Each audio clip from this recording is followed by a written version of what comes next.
Good morning, class. Good morning, Ma'am Mariel. Okay, remain standing for the opening prayer. May I request Angeline to please lead our prayer? In the name of the Father, the Son, and the Holy Spirit. Amen.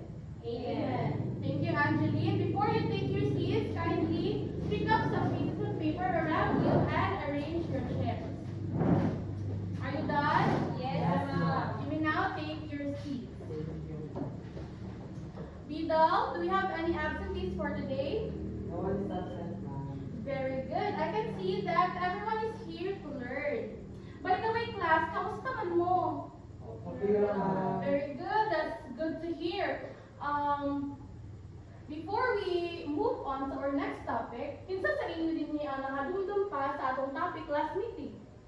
Yes, Angeline. Topic of last meeting is about prehistoric time. Okay, thank you, Angeline. J-Mark, can you explain what is prehistoric? Prehistory is history before written records, ma'am. Very good.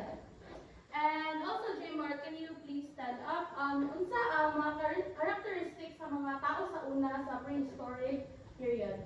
Mga tao sa unang is very sila mga soldiers and also they are hunters and gatherers. Very good. So, no, they laid the foundation for future human society. So, from their way of living, hangtod sa nakatuon sila nga mag-settle sa kalugar, nakatuon sila domesticate sa mga animals, o nakatuon sila farm, and hangtod sa nakabuo sila og civilizations. So, before we start our topic, I want you to cooperate, ha? So, today we're going to have a game. So, ang pangalan ng game is Pick, Match, and Reveal. So, do you have any idea about ano nga dula? No, Okay, so wala. So, this game will let you become time travelers, discovering the world's oldest civilization. Your goal is to solve clues and unscramble the names of these civilizations before we learn more about them today. So, makita mo siguro ninyo ang mga scrambled letters nila sa ubos? Yes, ma'am. Okay, so kinahanglan nyo na siya i-unscramble. So I have here a friend named Jaja. So sa packet ni Jaja na ang mga envelope. So na mag-need ko karon og 6 ka volunteers and then magkuha mo envelope sa packet ni Jaja and kung unsa nga number ang nga dito mao inyong i-unscramble ng word. So either is 1, 2, 3, 4, 5, and 6. So I need 6 volunteers. So would like to volunteer? Okay, come here, please come in front. So ang rules ani is magkuha mo og envelope sa pocket ni Jaja and pag nakuha ninyo yung i-open, hinayon lang sa inyo og basa ang clue. Kaya na clue ana. Dayon yung scramble and rin after nyo mahumandanan, ayaw pa dayon na ako ipabasa sa inyo og gusto ang mga clue para i-check na ito yung mga answers. So, ready na ba mo? Yes, ma'am. So, sige, pagkuha mo o isa-isa ka envelope sa pocket ni Jaja.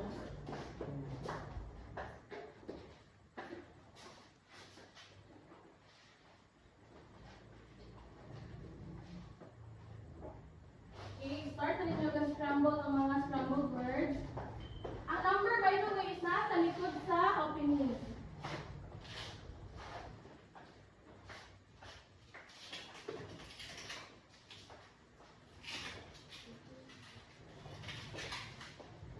Okay, mana si Angeline.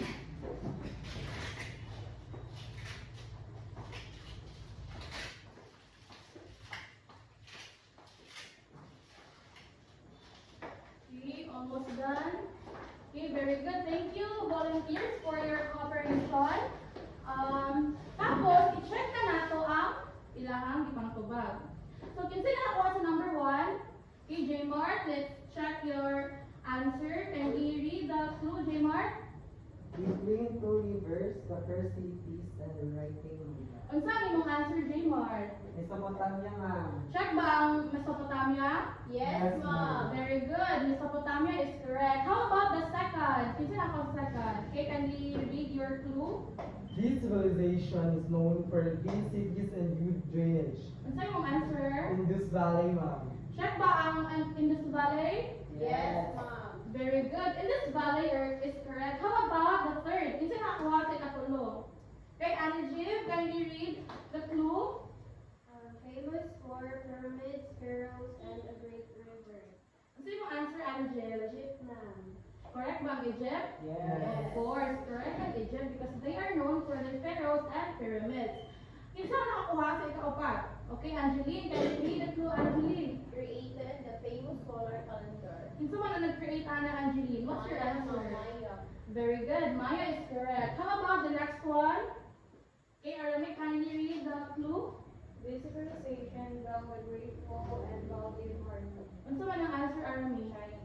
Very good, Chinese civilization. And how about the last one? Can you read the clue? Known for democracy, philosophy, and the Olympic Games. Same answer. Very good. Greek civilization. So you all got the correct answer and pakpakan natin ang mga volunteers. So sa inyong na-observe, dami sa mga unscrambled words na nasa board, sa lower part sa board, what do you think will be our topic for today? Yes, Jervy? I think, ma'am, different civilization, ma'am. Very good. Our topic for today has to do with civilizations, specifically the oldest civilizations in the world. Wait lang.